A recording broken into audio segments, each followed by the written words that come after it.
Hello friends, मैं कमलेश। आप देख रहे हैं मेरा YouTube channel Kamlesh Soni life experience में। आप सब लोगों का बहुत बहुत स्वागत है। और आज हम बात करने वाले हैं पेरेंटिंग के बारे में।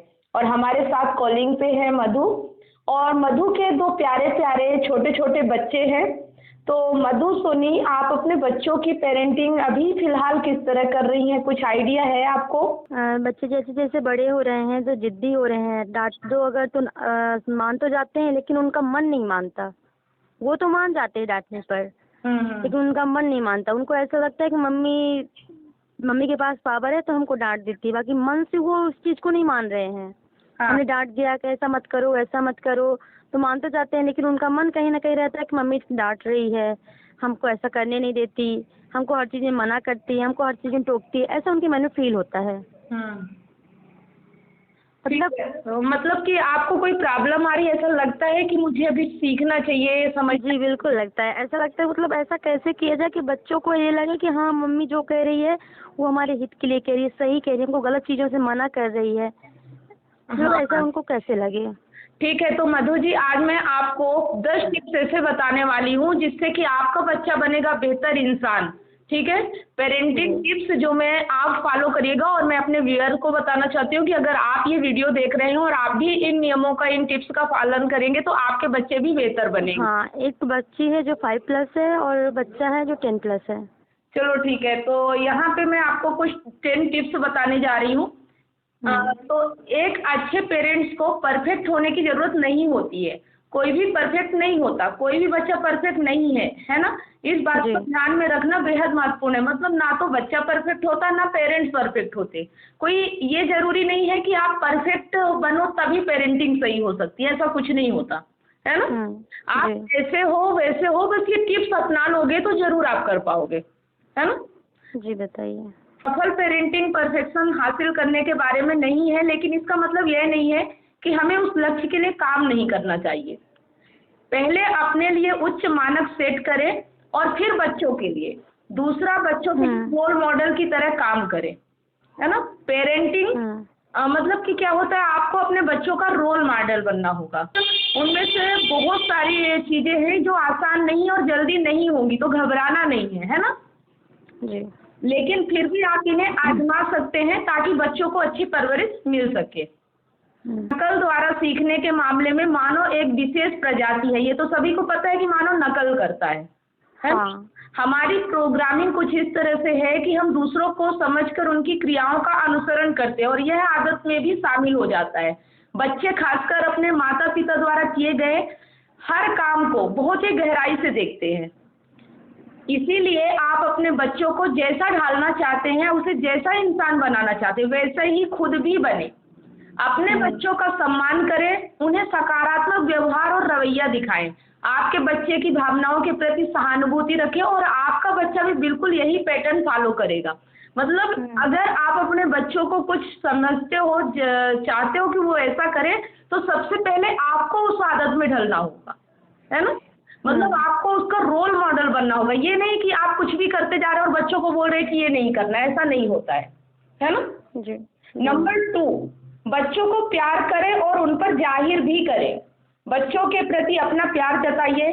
आपके बच्चे से बहुत प्यार करने जैसी कोई बात नहीं है। बच्चों से प्यार करना उन्हें बिगाड़ना नहीं है। कई पेरेंट्स प्यार के नाम पर बच्चों को भौतिक चीजें, उदारता, कम उम्मीदें और बहुत अधिक सुरक्षात्मकता देते हैं।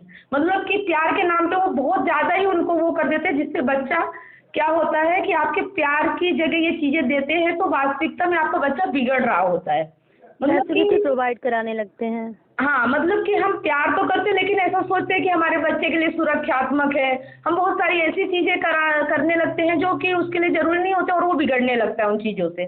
जैसे कि अगर बच्चा रोता है तो हम उसे मोबाइल पकड़ा देते हैं, खाना खाने वक्त तो मोबाइल दे देते हैं कि चलो खाना खा लेगा, जिद ना करे, रोए ना, परेशान ना करे। तो ये कुछ चीजें हैं जिसकी वजह से वो बिगड़ने लगता है ना? तो बच्चे को प्यार देना उतना ही आसान है जितना कि उसे गले लगाना। बच्चे के साथ समय बिताना और हर दिन उनकी बातों को पूरी गंभीरता के साथ सुनना। मतलब बच्चे को सिर्फ सुनाना ही नहीं है, बच्चे की ज्यादातर सुनना है।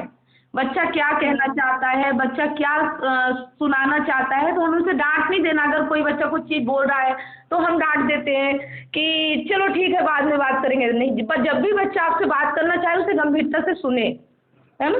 जब आप इस तरह से प्यार जताते हैं तो बच्चों में अच्छा महसूस कराने वाले हार्मोन ऑक्सीटोसिन का स्त्राव होता है।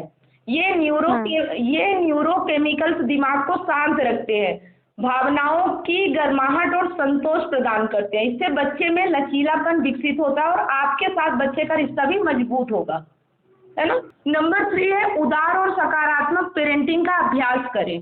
शिशुओं का जन्म लगभग 100 अरब मस्तिष्क कोशिकाओं न्यूरॉन्स के साथ अपेक्षाकृत कम कनेक्शन के साथ होता है। ये कनेक्शन हमारे विचारों को बनाते हैं, हमारे कार्यों को चलाते हैं, हमारे व्यक्तित्व को आकार देते हैं और मूल रूप से निर्धारित करते हैं कि हम वास्तविकता में कौन हैं। वे हमारे जीवन भर के अनुभवों के माध्यम से निर्मित मजबूत और मूर्त है। बच्चे के सामने सकारात्मक अनुभव पेश करें, ऐसे में उसके पास खुद को सकारात्मक अनुभव प्राप्त करने और उन्हें दूसरों को पेश करने की क्षमता होगी। अगर आप अपने बच्चे को नकारात्मक अनुभव देंगे तब वो उस तरह से विकसित नहीं होगा जैसा कि होना चाहिए। बच्चे के लिए लोरी लगाइए, उनके साथ दौड़ लगाइए और उन्हें पार्क लेकर जाइए। अपने बच्चे के साथ खिलखिलाइए, भावनाओं के उतार चढ़ाव में बच्चों के साथ रहिए। सकारात्मक दृष्टिकोण के साथ किसी भी समस्या का साथ में ही समाधान भी करें। ये सकारात्मक अनुभव न केवल आपके बच्चे के मस्तिष्क में अच्छे कनेक्शन का निर्माण करते हैं बल्कि वे बच्चों के मन में आपकी यादों को भी बनाते हैं, जो आपका बच्चा जीवन भर अपने मन के लिए रहता है। मतलब कि आप बच्चों के साथ कोई भी काम कर रहे हो तो उनके साथ मिलकर करो। कोई समस्या आए तो फेस आए, हर चीज को नकारात्मक तरीके से मत लो, सकारात्मक तरीके से। मतलब कोई भी चीज को निगेटिविटी मत बनाओ, ऐसा हो सकता है, ऐसा हम कर सकते हैं। कभी भी ये मत बोलो कि ये चीजें नहीं हो सकती, क्योंकि दुनिया में बहुत सारी चीजें हैं जो संभव है, फिर भी हम नकारात्मक रूप से लेते हैं उन चीजों को, है ना। जब अनुशासन की बात आती है तो सकारात्मक रहना कठिन लगता है, लेकिन सकारात्मक अनुशासन का अभ्यास करना और सजा से बचना संभव है। एक अच्छे माता पिता होने का मतलब है कि आपको अपने बच्चे को नैतिकता सिखाने की जरूरत है कि क्या सही है और क्या गलत है। हर चीज की सीमा तय करना और अच्छी संगति होना अच्छे अनुशासन की कुंजी है।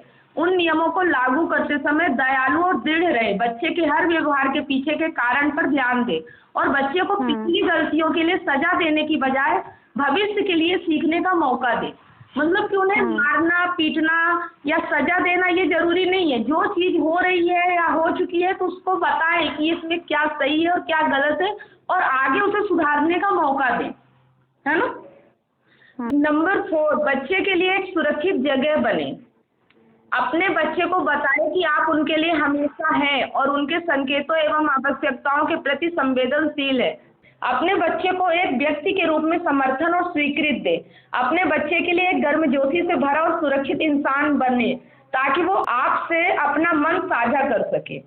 जो माता पिता बच्चे का इस प्रकार लालन पालन करते हैं उन बच्चों में बेहतर विनिमय विकास, सामाजिक कौशल विकास और मानसिक विकास भी अच्छा होता है। मतलब बच्चों का सिर्फ माता पिता बन के पालन पोषण मत करो उनका, है ना। उन्हें एक इंसान बनाओ। मतलब कि वो एक इंसान और इंसान के रूप में उन्हें क्या चीजें करना चाहिए उसकी सारी इजाजत उन्हें दो, है ना। ऐसा नहीं है कि माता पिता हो तो डरते रहो, घबराते रहो, ये मत करो, यहाँ नुकसान हो जाएगा, ऐसा नहीं। एक व्यक्ति के रूप में एक व्यक्ति क्या कर सकता है, उसकी क्या क्षमता विकसित हो सकती है, ये सब उसके अंदर पनपने दो। उसे अपने संरक्षण में रखो लेकिन वो सब काम करने दो जो एक व्यक्ति कर सकता है, ठीक है। नंबर 5, बच्चे के साथ बात करें और उनकी मदद करें। हम में से अधिकांश पहले से ही बातचीत के महत्व को जानते हैं। अपने बच्चे से बात करें और उन्हें भी ध्यान से सुने। बच्चों के साथ खुली बातचीत करने से आपके बच्चे के साथ बेहतर संबंध होंगे और समस्या होने पर आपका बच्चा समाधान के लिए आपके पास आएगा। लेकिन संचार का एक और कारण है, आप अपने बच्चे को उसके मस्तिष्क के विभिन्न हिस्सों को एक साथ काम करने में मदद करते हैं। इंटीग्रेशन यानी कि एकीकरण हमारे शरीर के समान है, जिसमें स्वस्थ शरीर को बनाए रखने के लिए विभिन्न अंगों का एक साथ समन्वय और काम करने की आवश्यकता होती है। जब मस्तिष्क के विभिन्न हिस्सों को एकीकृत किया जाता है तो वे एक पूरे के रूप में सामंजस्यपूर्ण रूप से कार्य कर सकते हैं, जिसका अर्थ है बिना परेशानी के काम करना, अधिक समन्वय भरा व्यवहार, अधिक सहानुभूति और बेहतर मेंटल हेल्थ। ऐसा करने के लिए बच्चों के उन अनुभवों पर बात करें जिसने उन्हें परेशान किया हो। अपने बच्चों को चीजों को विस्तार से बताने, मसलन कैसे हुआ, क्या हुआ और उसने कैसे महसूस किया, बताने को कहे। ऐसा करने से आप दोनों के बीच कम्युनिकेशन पैदा होगा। आपको इसका समाधान सुझाने की जरूरत नहीं पड़ेगी। आपको एक अच्छे माता पिता होने के लिए सभी सवालों के जवाब देने की आवश्यकता नहीं है। बस उनकी बात सुनने और स्पष्ट सवाल पूछने से उन्हें अपने अनुभवों की समझ बनाने और यादों को एकीकृत करने में मदद मिलेगी। मतलब यहाँ पे समझ पाए हो कि क्या है कि अपने बच्चों को जरूरी नहीं कि आप उनके हर सवालों का जवाब दो, लेकिन उन्हें क्वेश्चन करने का मौका दो। क्यों हुआ, कैसे हुआ, कब हुआ। जब वो क्वेश्चन करते हैं तो उनका माइंड ऑटोमेटिक उन चीजों को अपने आप भी ढूंढने की कोशिश करता है। जरूरी नहीं कि आपको सारे सवालों के जवाब आए तभी आप अच्छे माता पिता हो, ऐसा नहीं। आप बच्चों के सवालों को सुन रहे हो तो भी आप अच्छे माता पिता हो। नंबर 6, अपने खुद के बच्चे पर प्रभाव। हम में से कई लोग बच्चों के लिए अपने माता पिता से अलग पेरेंट बनना चाहते हैं। यहाँ तक कि जिन लोगों की अच्छी परवरिश और एक खुशहाल बचपन था, वे भी बच्चे की परवरिश करते वक्त कुछ पहलुओं को बदलना चाहते हैं।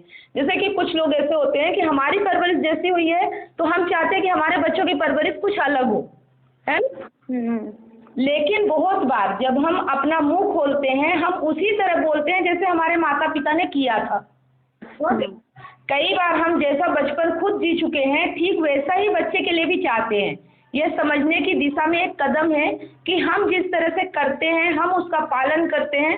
उन चीजों पर ध्यान दें जिन्हें आप बदलना चाहते हैं और सोचते हैं कि आप इसे वास्तविक परिदृश्य में अलग तरीके से कैसे करते हैं। अगली बार उन मुद्दों को ध्यान रखने और अपने व्यवहार को बदलने की कोशिश करें। मतलब जो चीज आप बदलना चाहते हो, क्योंकि ऑटोमेटिक आपके रग रग में वो भरी हुई है बचपन से, तो वो आ ही जाती है ना? तो अगर आप बदलना चाहते हो तो उसमें ध्यान रखो, फोकस रखो कि मुझे किन चीजों को बदलना है, तो उसे अलग तरीके से करना होगा, है ना? अगर आप पहली बार में सफल नहीं होते हैं तो हार मत मानिए। एक बच्चे के पालन पोषण के तरीकों को जागरूकता के साथ से बदलने के लिए यह अभ्यास बहुत अभ्यास की मांग करता है। मतलब बहुत ज्यादा अभ्यास की मांग करता है। जरूरी नहीं कि आप अपने बचपन की चीजों को एकाएक भुला दोगे, है ना?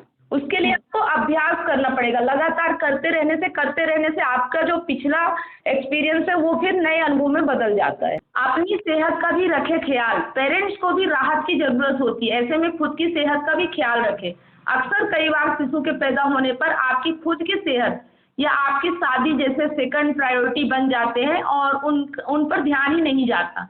अगर लगातार ऐसा होता ही रहेगा तो यह समस्या बड़ा रूप ले सकती है। जीवन साथी के साथ अपने संबंध मजबूत करने के लिए समय निकालें। बच्चे की परवरिश में मदद मांगने से हिचकिचाएं नहीं। खुद की देखभाल के लिए कुछ भी टाइम निकालना भी जरूरी है ताकि मन मस्तिष्क जीवंत महसूस करें। माता पिता शारीरिक और मानसिक रूप से खुद की देखभाल कैसे कर सकते हैं, इससे उनके पालन पोषण और पारिवारिक जीवन में बहुत फर्क पड़ता है। अगर आप दोनों इसमें फेल हो जाते हैं तो इससे आपका बच्चा भी प्रभावित होगा। मतलब कि कहीं ना कहीं जब पेरेंट्स जो माता पिता होते हैं, अपना भी ख्याल रखना है, अपने जीवन साथी का भी ख्याल रखना और साथ में दोनों को मिलके अपने बच्चों की परवरिश करना है। अगर दोनों साथ में है ना? तो अगर आप इसमें मतलब कि नहीं कर पा रहे हो या टाइम नहीं निकाल पा रहे हो, अपने स्वास्थ्य का ख्याल नहीं कर पा रहे हो, तो कुछ हद तक आप पेरेंटिंग में भी फेल हो सकते हो, है ना? 8, हाथापाई ना करें, चाहे कुछ भी हो। कोई संदेह नहीं, कुछ माता पिता कभी कभी बच्चों से बात मनवाने के लिए उसकी पिटाई भी कर देते हैं और ऐसा करने से उन्हें राहत भी महसूस होती है। हालांकि इस गलत तरीके से आप बच्चे को सही चीजें नहीं सिखा पाएंगे। इससे बच्चे केवल बाहरी चीजों से डरना सीखेंगे। ऐसे में बच्चा सजा से बचने के लिए पकड़े जाने से बचने की कोशिश करने वाला व्यवहार की तरफ प्रेरित होगा। बच्चे के साथ मारपीट करने से उनके मन में यह बात स्थापित हो जाएगी कि वो हिंसात्मक तरीके से समस्या को हल कर सकते हैं। जो बच्चे मारपीट और पिटाई का शिकार होते हैं उनमें दूसरे बच्चों के साथ लड़ाई की संभावना अधिक होती है।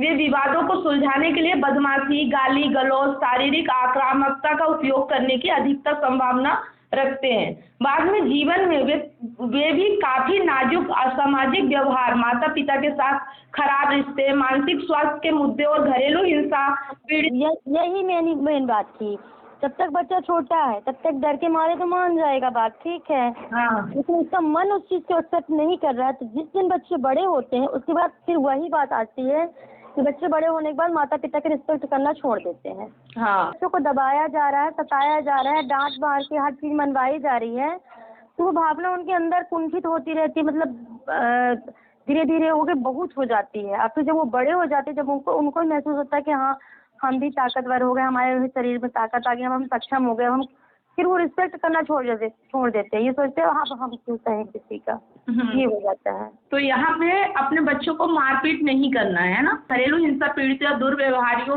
के परिणाम स्वरूप होने की अधिक संभावना रखते हैं। अनुशासन के लिए कई बेहतर विकल्प है जो से अधिक प्रभावी साबित हुए, जैसे कि सकारात्मक अनुशासन और सकारात्मक सुदृढ़ीकरण। मतलब कि सकारात्मक चीजों से उन्हें समझाओ, सही गलत का फर्क बताओ, मारना हल नहीं होता है ना। नंबर 9, पेरेंटिंग के परिप्रेक्ष्य में लक्ष्यों को याद रखें। व्यक्तिगत रूप से कीप थिंग्स और अपने स्थायी लक्ष्य को याद रखता है। बच्चा की परवरिश करने का आपका लक्ष्य क्या है? यदि आप अधिकांश माता पिता की तरह हैं तो आप चाहते हैं कि आपका बच्चा स्कूल में अच्छा करे, प्रोडक्टिव हो, जिम्मेदार हो और स्वतंत्र हो, सम्मानजनक हो, देखभाल करे और दयालु हो और एक खुशहाल, स्वस्थ और संपन्न जीवन जिए। लेकिन आप उन लक्ष्यों की दिशा में काम करने में कितना समय देते हैं? अगर आप ज्यादातर माता पिता की तरह हैं तो आप शायद एक दिन में ही बच्चे को अपने मन मुताबिक बनाने की सोच रहे हैं। तो आप मतलब अपने बच्चे को एक ही दिन में चाहोगे कि वो जैसा आप चाहते हो वैसा बन जाए। यहाँ पे जो मैं ये बता रही हूँ ये किसी लेखक ने लिखा है और उसके हिसाब से साइगेल और ब्राइसन अपनी पुस्तक द होल ब्रेन चाइल्ड में बताते हैं, उत्तरजीवित मोड को अपने जीवन पर हावी ना होने दे। ऐसे में अगली बार जब आप गुस्सा या निराशा महसूस करें तो कदम पीछे खींच ले। इस बारे में सोचें कि आपके बच्चे के लिए गुस्सा और निराशा का क्या परिणाम हो सकता है। इसके बजाय हर नकारात्मक अनुभव को उसके लिए सीखने के अवसर में बदलने के तरीके खोजें। ऐसा करने से न केवल आपको एक स्वस्थ दृष्टिकोण रखने में मदद मिलेगी, बल्कि आप अपने बच्चे के साथ एक अच्छे संबंध बनाने में अपने प्राथमिक लक्ष्यों में से एक पर भी काम कर रहे हैं। नंबर 2, नवीनतम मनोविज्ञान और न्यूरोसाइंस रिसर्च का लाभ। मनोविज्ञान में पेरेंटिंग को लेकर काफी कुछ रिसर्च की गई है। ऐसे में क्योंकि जो ज्ञान वैज्ञानिकों द्वारा पहले से ही खोजा जा चुका है, आप उसका लाभ उठाएं। विज्ञान द्वारा स्वीकृत अच्छी पेरेंटिंग सलाह और जानकारी के लिए कुछ पेरेंटिंग की पुस्तकें पढ़ें। इससे आपको बच्चे की सही परवरिश का तरीका पता चलेगा। अभी समझ में आए, एक पुस्तक भी लाना है जो पेरेंटिंग के ऊपर रहेगी, वो मैं बताऊंगी कौन सी है, उसे जरूर पढ़ना, क्योंकि बच्चों का भविष्य बनाना सबसे बड़ा हमारा लक्ष्य होना चाहिए। वैज्ञानिक ज्ञान का उपयोग निश्चित रूप से सभी बच्ची पर फिट बैठने वाली रणनीति नहीं है। हर बच्चा अलग होता है। सर्वश्रेष्ठ पेरेंटिंग शैली के भीतर भी कई अलग अलग प्रभावी पेरेंटिंग अभ्यास हो सकते हैं, जिन्हें आप अपने बच्चे के स्वभाव के अनुसार चुन सकते हैं। उदाहरण के लिए, बच्चे के साथ मारपीट के अलावा कई बेहतर विकल्प है, जैसे कि उन्हें दोबारा निर्देश देना, तर्क विशेषाधिकारों को हटाना। आप गैर दंडात्मक अनुशासन पद्धति चुन सकते हैं जो आपके बच्चे के लिए सबसे अच्छा काम करती है। डायथेसिस स्ट्रेस मॉडल के अनुसार जो लोग मनोवैज्ञानिक विकार से पीड़ित है, उनमें तनाव का अनुभव होने पर उनमें से एक के विकसित होने की संभावना अधिक होती है। डायथोसिस यानी कमजोरियां जैविक या पर्यावरणीय हो सकती हैं। पेरेंटिंग पर अंतिम विचार। अच्छी बात यह है, हालांकि परवरिश काफी कठिन काम है, यह बहुत फायदेमंद भी है। बुरा हिस्सा है कि बहुत कड़ी और लंबी मेहनत के बाद अच्छी परवरिश रंग लाती है, जो कि किसी पुरस्कार की तरह होती है। लेकिन अगर हम शुरू से ही अपनी पूरी मेहनत से इसमें लगे हैं तो हम अंततः पुरस्कार वापस पा लेंगे और अफसोस करने के लिए कुछ भी नहीं होगा। समझ में आ गया? बिल्कुल, जो हम शुरू से अपने बच्चों को हर तरह से ध्यान देंगे, हाँ, तो इसका परिणाम अच्छा निकलेगा। मेहनत का काम जरूर है, लेकिन परिश्रम का फल लास्ट में जरूर मिलेगा। हाँ, मतलब कि अभी से तुम्हें क्या करना है कि अपने एक किताब लेके आना, पेरेंटिंग की किताब बुक आती है, पढ़ना और उसी तरह से करना। और अब जब तुम्हारे बच्चे गलती करें तो कभी भी उन्हें हाथ मत चलाना। मारना हल नहीं होता है, मारने से बच्चे जिद्दी बन जाते हैं, है ना। हमेशा जो भी गलती हो रही है उसमें उन्हें फर्क बताओ, सही क्या है, गलत क्या है, क्यों नहीं करना चाहिए। आपको क्या करने की जरूरत है कि किताब मंगवाना है, पेरेंटिंग के नियम सीखना। अभी बच्चे इतने बड़े नहीं हुए कि उन्हें संभाला ना जा सके। आज से अगर मेहनत करना शुरू करोगे तो कल ये कहने का नहीं होगा कि मेरे बच्चे बिगड़ गए, है ना।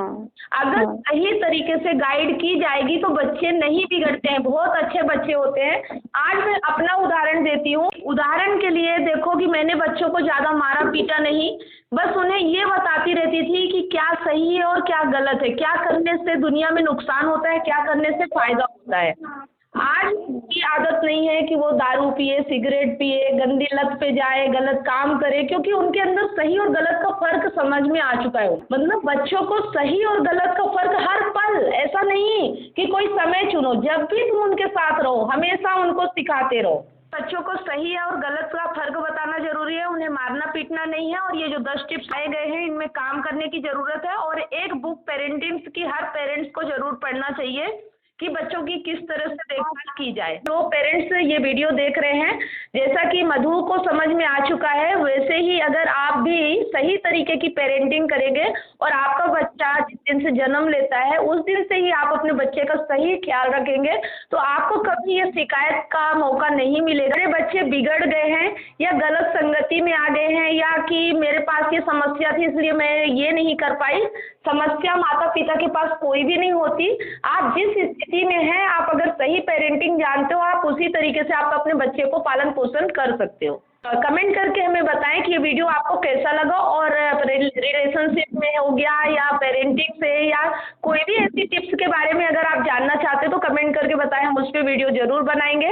वीडियो को ज़्यादा से ज़्यादा शेयर करें, वीडियो अच्छा लगा हो तो लाइक भी कर दें और फिर मिलेंगे नेक्स्ट वीडियो के साथ। चैनल को सब्सक्राइब नहीं किया हो तो अभी कर लीजिए, साथ में बेल आइकन प्रेस करिए ताकि जो भी वीडियो अपलोड करो उसका नोटिफिकेशन आपको सबसे पहले मिले। तो फिर मिलते हैं नेक्स्ट वीडियो के साथ, तब तक आप सब लोगों को बहुत बहुत धन्यवाद।